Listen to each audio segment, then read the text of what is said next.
Because He made us, we owe Him everything He wants from us. We owe it to Him because we're so helpless, we're going to return to Him.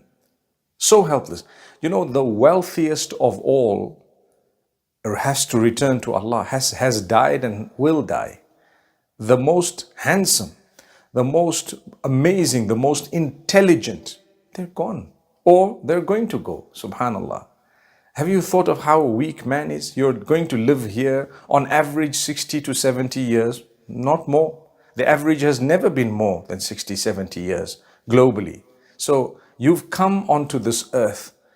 Really, do you really think that, a man as sophisticated as he is would just come onto this earth for a few years and then disappear into thin air, leaving behind loved ones, leaving behind every belonging of yours, whatever you enjoyed, everything that was there, and you saw yourself grow from weakness to strength, and then from strength back to weakness. You saw it happen.